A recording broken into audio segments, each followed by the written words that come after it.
Vaxtınız xeyir olsun. Dimin sınaq 20 toplusundan sınaq 5-in izahına baxırıq. Birinci sualda komensalizmə aid münasibəti istəyir. A variantı aid deyil. Komensalizm ümumiyyətlə bir tərəf üçün faydalı olub, digər tərəf üçün isə neytral olan münasibət formasıdır. B variantı ağac üzərində qov göbələk göstərilib, parazitizmə aiddir. C bəndində taxıl bitkisi üzərində siçovullar göstərilib. Bu, növdaxili mübarizəyə aiddir. Yəni rəqabət. Y bəndinə baxırıq. Orada yırtıcı şikar münasibəti var. D bəndində isə balıqlar göstərilib. İri və kiçik balıqlar. Bu, deyək ki, münasibətdə iri balıq üçün heç bir zərərli təsiri yoxdur. Lakin kiçik balıqlar üçün isə faydalıdır. Ona görə doğru cavabımız D bəndi. İkinci sualda ekosistemdəki orqanizmlər arasındakı qarşılıqlı əlaqə formaları verilib. Bizdən üçüncü qarşılıqlı əlaqə tipinə aid olanları müəyyənləşdirməyimizi istəyir. Baxırıq ki, üçüncü münasibətdə zərərlidir. Birincidə çiçəkli bitki və kəpənək. Bu, əlverişli qarşılıq münasibətdir, yəni mutualizmdir. At pıtrağı və it faydalı neytral münasibətə aiddir. Qoyun və keçi hər ikisində rəqabət olduğuna görə zərərli götürəcəyik. Şeh çiçəyi və həşərat. Dördüncüdə demək, biri digərindən qida kimi istifadə etdiyinə görə faydalı zərərli münasibət var. Beşincidə isə şir və pələngdə rəqabət olduğuna görə hər ikisi arasında zərərli münasibət vardır. Doğru cavabımız 3 və 5. Poliploidlik haqqında hansı ifadə doğru deyil? Poliploidlik həm süni sürətdə, həm də təbii sürətdə bitkilərdə yarana bilər. Xromosom mutasiyasının bir formasıdır, yanlışdır. Poliploidlik genom mutasiyanın bir formasıdır. Genom mutasiyanın poliploidiya və aneuploidiya forması var idi. Aneuploidiya xromosom sayının vahid artması və yaxud da deyək ki, azalması idi. Poliploidlik isə dəfələrlə xromosom sayının artması idi. Bitkilərdə məhsuldarlığı artır, doğrudur. Uzaq hibridlərdə dölsüzlüyü aradan qaldırmaq üçün poliploidiyadan istifadə edilirdi, doğrudur. Dördüncü sualda deyir ki, nəsil şəcərəsinə əsasən hansı ifadələr doğrudur? Əlamət resesiv olaraq irsən ötürülür. Demək ki, burada bizim ötürülən, deyək ki, resesiv əlamətlə ötürülən xəstə fərd tünd rəngdə göstərilib. Resesivdirsə buna yazıram kiçiyə. Daha sonra diqqət edirik ki, övladların heç birində, yəni 1 və 2-nin nigahından doğulan övladların heç birində xəstəlik geni aşkar olunmayıb. Əgər belədirsə, demək ki, qarşı tərəf dominantdır ki, üzə çıxan fərdlər, yəni üzə çıxan övladlar da böyük ya kiçik ya genotipinə malik olub. Yəni ki, 2 böyük ya kiçik ya genotiplidir. Daha sonra 3 böyük A, kiçik A genotiplidir. 5 böyük A, kiçik A genotiplidir. Ona görə böyük A, kiçik A dedik ki, xəstəlik resesiv genlə ötürülür. Yəni ki, xəstəliyin əlamətini biz resesivlə, tünd rənglə işarələyirik. Əgər elə olsaydı, yəni ki, genotipin qarşı tərəfində kiçik A geni olsaydı, o zaman övladların hansısa birində xəstəlik üzə çıxmalıydı. İndi baxırıq ki, İkinci nəsildə 1 və 2-nin nigahından doğulan, deyək ki, uşaqların birində xəstəlik əlaməti müşahidə olunur. Əgər üzə çıxan, deyək ki, fərddə kiçik A-dırsa, xəstəlik geni, onda A-nın birini 2-dən alıb, digərində 1-dən alıb ki, üzə kiçik A genotipli fərd çıxıbdır. Demək, 1-i, 2-ni, 3-ünü təyin elədik. 3 və 4-ün eyni ilə 5 və 6-nın nigahından baxırıq ki, doğulan övladların hamısı sağlamdır. Əgər sağlamdırsa, demək ki, 4 və 6 dominant genli genotip olub ki, üzə xəstə uşaqlar çıxmayıb. Yəni, deyək ki, doğulan övladların hamısı sağlam olubdur. Təyin elədik genotipləri.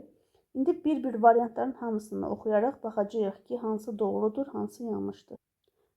Birincidə deyir ki, birinci nəsildəki 1 və 2-nin nigahından doğulacaq qızların genotiplərinin heterozigot olma ehtimalı 100%-dir. Baxırıq birinci və ikinci nigahdan doğulan uşaqlara. Demək ki, 1 və 2-ci nigahdan doğulub 2, 3 və bir də 5 rəqəmli övladlar. Hər üçü də heteroziqotdur. Hər üç rəqəmli fərd heteroziqotdur. Deməli, bu doğrudur.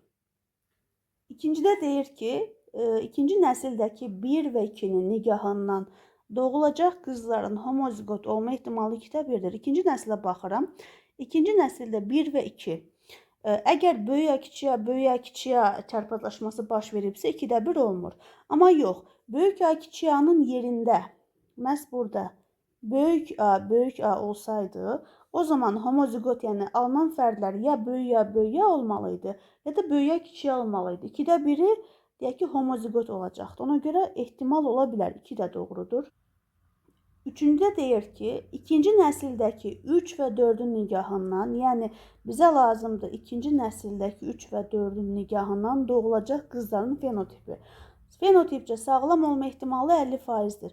Baxırıq, 3 və 4 böyük A kiçiyə, böyük A'dır. Alınan uşaqlar olacaqdır, deyək ki, böyük A ola bilər, ya da böyük A kiçik A ola bilər. Ona görə fenotipə baxdığımız zaman sağlamdırlar. 50 deyil də 100% olmalıydı. 3 yanlışdır. Dördüncüdə deyir ki, ikinci nəsildəki 5 və 6-nın nigahından doğulan uşaqlar. İkinci nəsildə 5 və 6 böyük A kiçik A, böyük A'dır. Doğulacaq uşaqlar ola bilər böyük A olsun, ola bilər böyük A kiçik A olsun. Fenotipcə sağlamdırlar, amma genotipcə, yəni kiçik A gen olduğuna görə, yəni 100% olmayacaq. 4 yanlışdır. Üçüncü nəsildəki 5-in genotipi, üçüncü nəslin 5-inə baxıraq, deyək ki, böyük A oldu. Həm homozigot, həm də heterozigot ola bilər deyir. Demək ki, 5-in genotipinə baxıram. İndi böyük A kiçik A, böyük A çarpazlaşdığına görə, deyək ki, ikinci nəsildəki 5 və 6. Üçüncü nəsildə ola bilər, deyək ki, böyük A olsun. Ola bilər böyük A kiçik A olsun. Ona görə də 5 də doğrudur. Doğru variantımız burada 1, 2 və 5-dir. Genlərin epistaz qarşılıqlı təsiri zamanı iki diheterozigot ada dovşanının çarpazlaşmasından alınan dihomozigotların fenotipik parçalanma nisbətini istəyir. İki diheterozigot ada dovşanının çarpazlaşmasından alınan genotiplər demək alınacaqdır. Böyük C və böyük A.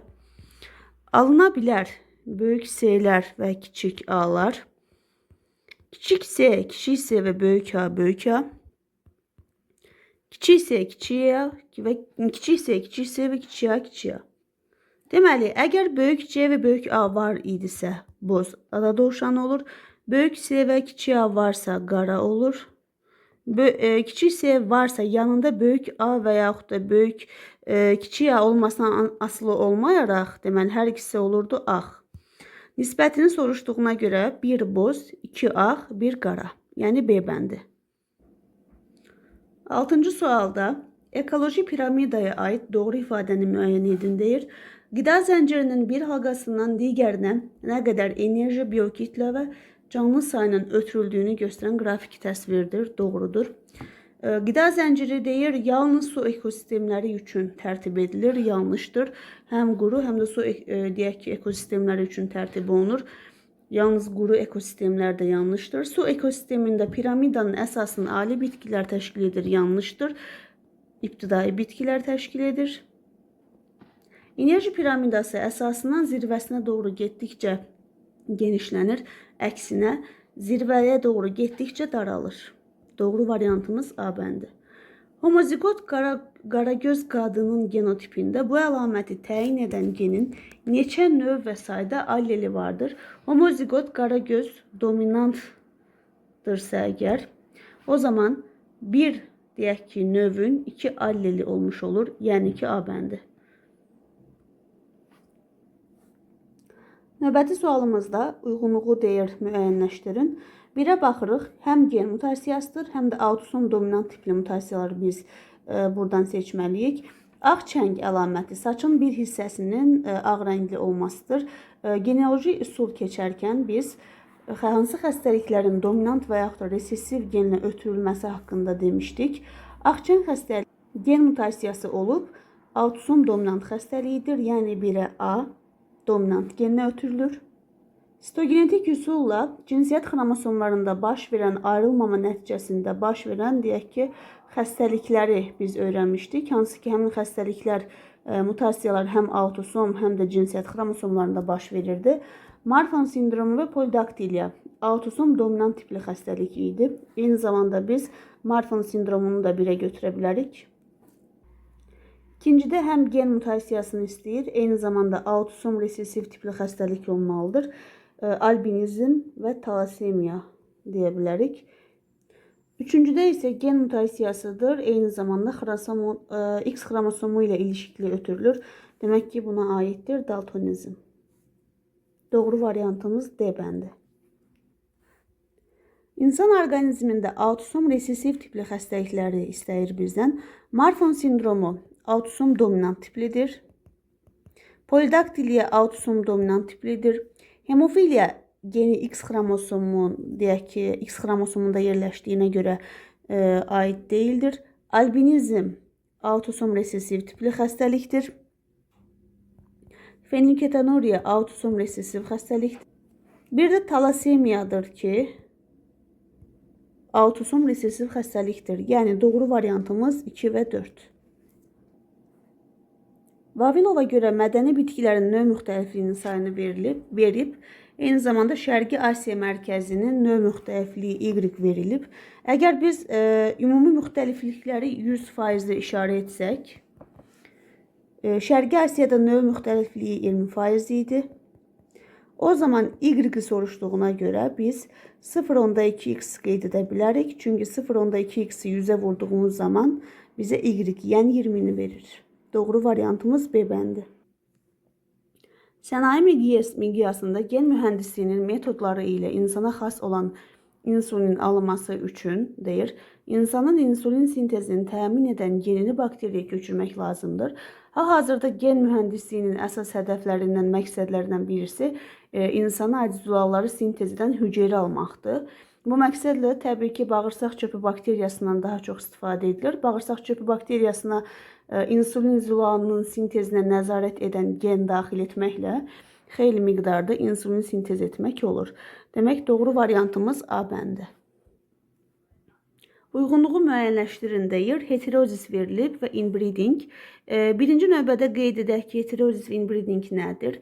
Heterozis iki saf xəttin çarpazlaşmasından alınan, deyək ki, nəsildə yüksək həyatilik qabiliyyətinin və yaxud da dözümlülüyün meydana çıxmasıdır. Yəni ki, eyni növə aid olan ayrı-ayrı saf xətlərdə, deyək ki, saf xətlər arasında aparılır. Nəticə etibarilə hibrid qüvvəsi və yaxud da heterozis effekti çıxır. Heterozis effekti də biz bilirik ki, birinci nəsildə özünü biruzə verdiyi halda növbəti nəsillərdə əlamətlərinin parçalanması olduğuna görə getdikcə zəifləyir. Inbreeding isə qohum çarpazlaşdırılma, deyək ki, həm bitkilər arasında aparılır, həm də heyvanlar arasında aparılır. Deyək ki, bitkilərdə qohum çarpazlaşdırma deyəndə adətən bu öz-özünə tozlanan bitkilər arasında aparılır. Heyvanlarda qohum çarpazlaşdırmaya inbreeding deyirik. Yəni ki, məsələn, valideyn övlad və yaxud da övladlar arasında gedən çarpazlaşma növləri aiddir. Qohum çarpazlaşdırılma nəticəsində homozigotluq artır, heterozigotluq isə azalır. A-da deyir ki, xətlər arası çarpazlaşma aparıldıqda baş verir, aiddir heterozisə. B. Yalnız heyvan seleksiyasına tətbiq olunur, inbreeding. Fərdlərdə arzu olunan əlamətləri möhkəmləndirir, aiddir inbreeding. Məhsuldarlığı artırır, heterozis. Və fərdlərdə heterozigotluğu artırır, təbii ki, heterozis. Doğru variantımız 1A, D, Y, 2B, C. D bəndi. Dövsüzlük Karpichenko metodu ilə aradan götürülən növ arası hibridin tetraploid xromosom dəsti 56'ya bərabərdir. 4N 56'ya bərabərdir. Bu hibridin əmələ gəlməsində iştirak edən bir bitkinin spermisində 7, əgər 7, N 7'dirsə, o zaman 2N 14 olacaqdır. 4N'in 2N 14 olduğu təqdirdə digər yarısı isə 56'dan 14 çıxdığımız zaman edəcək 42. 2 indi 42 olursa əgər enimiz 21 olur. Bizdən digər bitkinin, yəni eni 21 olan bitkinin rüşeym hissəsində 2 qat mayalanmada iştirak etməyən hüceyrələrində deyir, cəmi neçə xromosom var? 2 qat mayalanmada iştirak etməyən hüceyrələrin xromosom sayılarının cəmi 5n'dir. Enimiz 21 olduğuna görə 5'i 21'ə vuraraq biz 105 cavabını alırıq. Vavilovun irsi dəyişkənlikdə homoloji sıralar qanununa görə çəltikdə baş verən irsi dəyişkənliyin hansı bitkidə baş verə biləcəyini proqnozlaşdırmaq olmaz. Vavilovun deyək ki, irsi dəyişkənliklər sırası qanunu nə idi? Vavilov belə bir qənaətə gəlirdi ki, genetik cəhətdən yaxın olan növ və yaxud da deyək ki, cinslər oxşar irsi dəyişkənliklər sırası ilə səciyyələnir. Yəni ki, bu irsi dəyişkənliklərin homoloji sıralar qanunu adlanırdı. Deyək ki, məsələn, buğda bitkisində baş verən hər hansı bir irsi dəyişkənlik buğdanın aid olduğu fəslənin başqa bir nümayəndəsində də olduğuna görə bu qanun özünü təsdiqləyir. Variantlara baxdığımız zaman görürük ki, buğda, vələmir, ceyran otu, qarğıdalı taxıl bitkilərdir, taxıllar fəsləsinə aiddir. Lakin şəbbu gülü xaççəklər fəsləsinin nümayəndəsi olduğuna görə doğru variantımız Y bəndi. Qida zəncirinin birinci halqasında 120 min kilojul enerji olarsa deyir, minimal itki şəraitində ilanın hüceyrələrinin qurulmasına nə qədər enerji sərf olunduğunu hesablayın. Minimal itki dediyinə görə biz bilirik ki, bir halqadan digər halqaya keçid zamanı minimum 5, maksimum 20% enerji ötürülür. Əgər minimal itki deyirsə 5% ötürüldüyü təqdirdə itki 95% olacaqdır. 20% ötürülürsə digər halqaya itki 80%dir. Minimal itki 80% olduğuna görə ötürülən enerji 20%dir. Biz 120 minin 20%'ini tapmalıyıq. Bu zaman ikinci halqaya düşən enerjinin miqdarı 24 min. Üçüncü halqaya düşən enerjinin miqdarı 4800. Digər halqa 960 və kirpiyə düşən enerji isə 192'dir. Bizdən ilanın soruşduğuna görə doğru variantımız 960 D bəndi. Euler-Venn diaqramına uyğun bəndləri müəyyənləşdirməliyik. Bitki və heyvan seleksiyası verilib. Kütləvi seçmə tətbiq edilir. Kütləvi seçmə bitki seleksiyasını tətbiq edilir. Əsasən çarpaz tozlanan bitkilərdə tətbiq edilir. Saf xətlər alınır. Hər ikisində ortaq olaraq saf xətlər alınır. Əlamətlərin möhkəmləndirilməsi məqsədli inbreeding. Inbreeding qohum çarpazlaşdırmadır. Heyvanlar arasında aparılır. Dölsüzlüyü aradan qaldırmaq üçün Karpetchenko metodundan istifadə edilir. Bitkilərə aiddir. Fərdi seçmə tətbiq olunur. Hər ikisində fərdi seçmə tətbiq olunur. Ancaq kütləvi seçmə üçün dedik ki, yalnız bitki seleksiyasını tətbiq olunur. Doğru variantımız A bəndi. Müasir atmosfer canlı maddənin hansı funksiyası nəticəsində yaranmışdır? Atmosfer demək, atmos bilirik ki, buxar deməkdir. Yerin qazlardan ibarət qatıdır. Ona görə də qaz yaratma funksiyası nəticəsində yaranmışdır. Digər variantlara nəzər salsaq, A bəndində energetik funksiya deyir. Energetik funksiya deyək, qida zəncirində bir halqadan digərinə bilirik enerji ötürülür. Eyni zamanda bu funksiyanın əsasında fotosintez dayanır. C bəndi qatlaşdırma funksiyasıdır. Bu funksiya demək, canlıların ətrafdan özünə kimyəvi element toplamasına əsaslanır. Məsələn, biokimya mövzusunda bu haqda məlumat verir. Yosunda deyək ki, yod toplanır. Qaymaq çayında litium, su gülündə radium, kök ayaqlılarda asidilərdir, məsələn, vanadium, kök ayaqlarda barium, kalsium, bakteriyalarda özlərində kükürt toplayır, mollusklarda kalsiumu toplayır. Yəni ki, qatlaşdırma funksiyanın mahiyyətində dediklərimiz dayanır. Oksidləşmə reduksiya funksiyanın əsasında plastik və energetik mübadilə dayanır. Eyni zamanda yer üzərində üstünlük təşkil edən funksiyadır. Biokimyəvi funksiya isə biz bilirik ki, Biogenozun əsas strukturunu təşkil edən orqanizmlər 3 qrupda deyək ki, toplanır. Konsumentlərdir, produsentlərdir, bir də redusentlərdir. Burada redusentlərin əsas funksiyası məhv olmuş orqanizmləri mineral maddələrə qədər parçalamaq idi və həmin o parçalanmış maddələr yenidən produsentlər tərəfindən mənimsənilirdi. Biokimya funksiyamızın da əsasında bu proses dayanır. 18-ci sualda qeyd edir ki, ifadə doğru deyil. Biosfer əhatə edir. Biosfer geosferin canlılar yaşayan qatıdır. Hidrosferin bütün qatlarını biosfer əhatə edə bilir. Ümumiyyətlə, belə bir qeyd yazsam ki, atmosferin aşağı hissəsi, bütün hidrosfer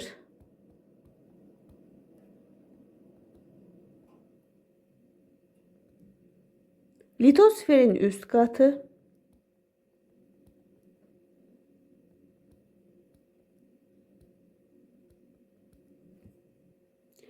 və atmosferin deyək ki, troposfer qatı. Troposferin üst qatı. Litosferin üst qatı əhatə edir. Atmosferin aşağı hissəsini qeyd etdim. Atmosferin troposfer qatını əhatə edir. Atmosferin bütün qatları yanlışdır. Atmosferin yuxarı sərhədlərinə doğru getdikcə canlıların yaşamasını məhdudlaşdıran amilli soruşur. Belə deyək ki, biosferin yuxarı sərhəddi atmosferin 35 kilometrə qədər hündürlüyünü təşkil edir. Burada bakteriya və deyək ki, bakteriya və göbələk sporları olur. Göbələk sporları olur. Və biosferin yuxarı sərhədlərində canlının yaşamasını məhdudlaşdıran amil ultrabənövşəyi şüalardır. Əgər biosferin aşağı sərhədini soruşarsa, deyək ki, bu litosferin 12 kilometr dərinliyidir. Burada da əsasən neft yataqları süxurlarına, deyək ki, eyni zamanda anaerob bakteriyalara təsadüf olunur. Canlının biosferin aşağı sərhəddində yaşamasını məhdudlaşdıran amilə isə biz yüksək temperatur deyə qeyd edirik.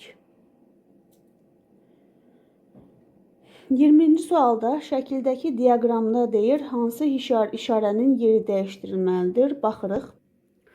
Sinir sisteminin fəaliyyətinə baş verən dəyişiklikləri aşkar edir. Doğrudur. Çünki şəkildəki metod elektroensefalografiyadır. Birincidə dəyişikliyə ehtiyac yoxdur. Ürək və onun fəaliyyətində baş verən dəyişiklikləri aşkar edir. Elektrokardioqraf cihazı, ona görə 2-ni dəyişdirmək lazımdır. Beynin biocəryanlarını qeyd edir. Burada müsbət olmalıydı, dəyişdirmək lazımdır.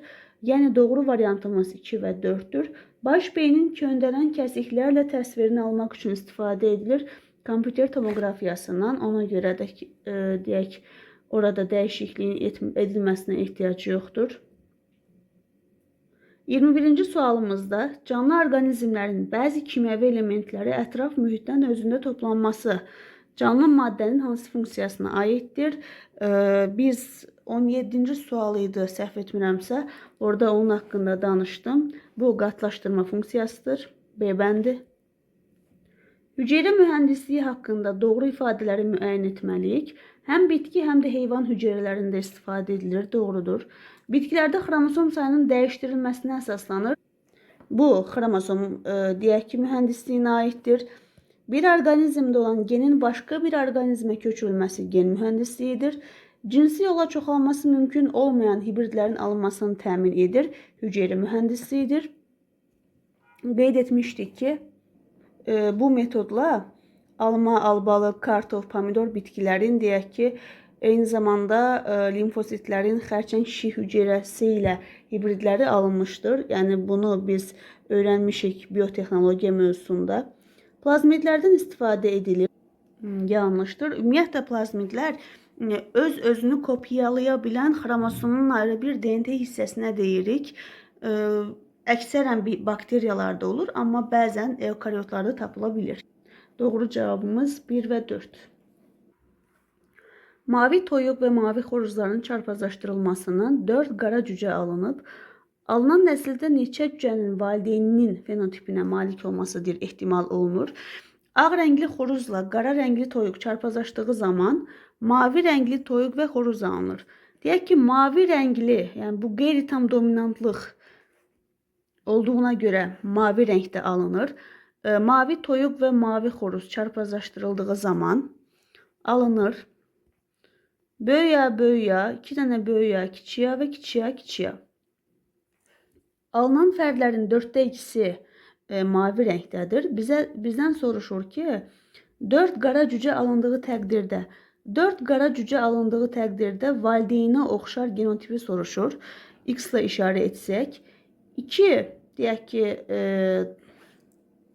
daha doğrusu 2 mavi, yəni valideynə bənzər genotip alındığı zaman bir qara cücə alınır. X-imiz də bərabərdir 8. Heyvan cinslərinin hansılarının alınmasında növdaxili saf xətlər alınmış və xət arası hibridləşdirmə aparılmışdır? Seleksiya mövzusuna aid sualdır. Növdaxili saf xətlər alınmışdır. Kalmık Jersey, Berkshire Askania donuz cinsi, Askania rambuliyesi, Mernus qoyun cinsi. Yəni 1, 4 və 6. Hansı canlılarda cinsiyyətin müəyyən olunması dişi orqanizmdən asılıdır? Güvələrdə biz bilirik ki, dişilərdə XX olur. Dişilərdə XX olur. Erkeklərdə isə X0 olur. Daha sonra biz burada diqqət etməliyik ki, hansı canlılarda dişi heterogametdir. Digərlərində baxırıq. Göyərçində dişi heterogametdir, yəni XY-dir. Ümumiyyətlə, quşlar idi, kəpənəklər idi, sürünənlər idi. Onlarda dişilər XY idi. Biz baxırıq, güvələr olacaqdır cavabımız. Bir də quşlardan göyərçin olduğuna görə, digərlərində isə dişi homogamet, erkək isə heterogametdir. Ona görə doğru variantımız 1 və 4-dür. Mendel monohibrid çarpazlaşdırma zamanı noxud bitkisi üzərində apardığı təcrübələrdə hansı genetik qanun uyğunluqları üzə çıxara bilməzdi? Dominantlıq hadisəsini üzə çıxardı. Birinci qanunda eyni şəkillik qanunu deyirdik. Əlamətlərin parçalama qanunu. Əlamətlərin parçalaması qanunu Mendelin ikinci qanunu olduğuna görə götürülməyəcək. Əlamətlərin ilişikliyi. Bu Morgan'dır.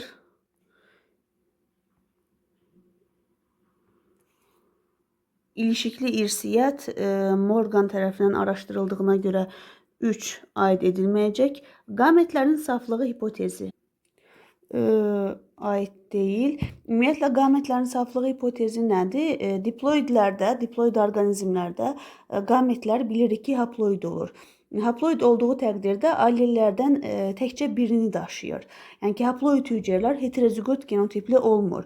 Qametlərin saflığını poliploid formalarda biz müşahidə etmirik. Yəni ki, ona görə müşahidə etmirik ki, bu zaman qametlərdə bir neçə allel gen olur. Məsələn, əgər tetraploid orqanizmin deyək ki, diploid qametinə baxsaq, heterozigot genotipli olur. Yəni, qametlərin hipotezi dediyimiz hadisə budur. Əlamətlərin sərbəst paylanması qanunu isə özünü doğrultmur. Normalda, məsələn, deyək ki, Mendelə görə, 3-cü qanununa görə 25% boz bədən normal qanad, 25% boz bədən rudiment qanad, 25% qara bədən və normal qanad, 25% qara bədən və rudiment qanadlı drozofil milçəkləri alınmalı idi, deyək ki, çarpazlaşdırılma əsasında. Ancaq Mendelin deyək ki, 3-cü qanunu özünü doğrultmadı.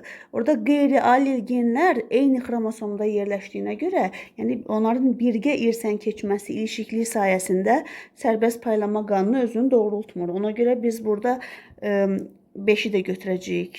3 ilə 5 olacaq doğru variantımız. Xaçinov və Karpechenko verilib, onlara uyğunluğu müəyyənləşdirməliyik. İrsi dəyişkənliklə homoloji sıralar qanunu irəli sürmüşdür. A, deyək ki, Vavilova aid olduğuna görə heç birinə daxil etmirik.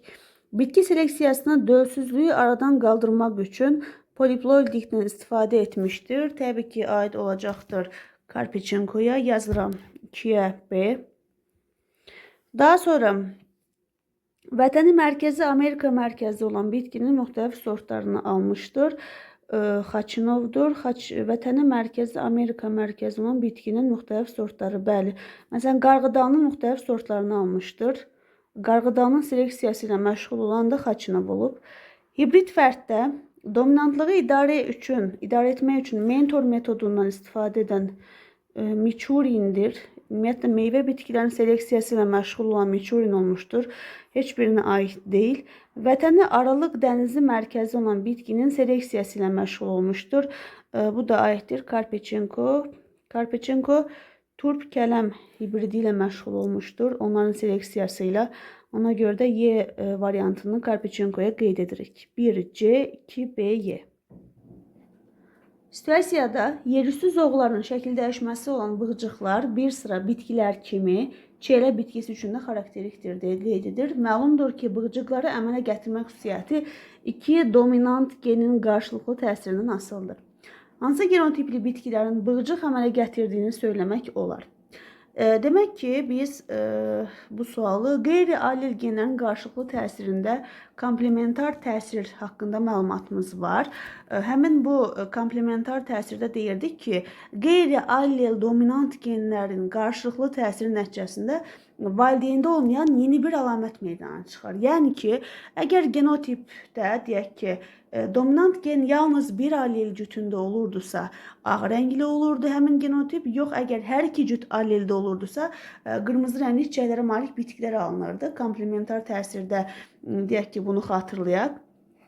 Bizə də deyir ki, iki dominant genin qarşılıqlı təsiri. Hansında bığcıq əmələ gətirdiyini söyləmək olar. Təbii ki, baxacağıq ki, hansı bənddə hər iki dominant gen var. Yəni, hər iki dominant genin bir-biri ilə qarşılıqlı təsiri vardır. 1-də var böyük R, böyük C, 4-də var böyük R, böyük C, daha sonra 5-də var. Ona görə 1, 4 və 5-i qeyd edəcəyik. Nümunə deyir, genlərin qarşılıqlı təsirinin hansı tipinə aiddir? Komplementar. Situasiyanın sonuncu sualında deyir ki, R və böyük C, kiçik C və böyük R, kiçik R, böyük C, kiçik C genotipli fərdlərin çarpazlaşmasından alınan neçə faizi bığcıqlara malik olacaqdır? Demək, Peynet cədvəlini deyir, tərtib etməklə məsələni həll edin. Peynet cədvəlini quraq.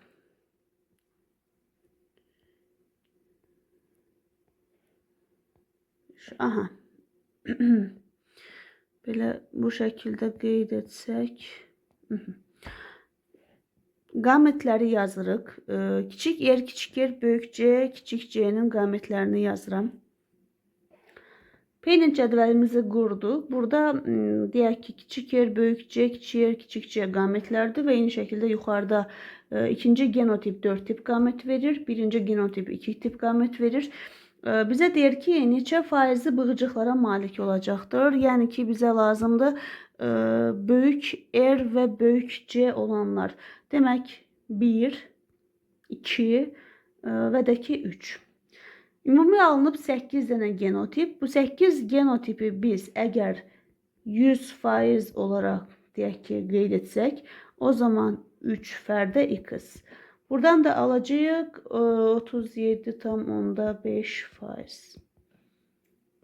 Bugünkü izahımızdan bu qədər. Gələn sınaqlarda görüşənədək.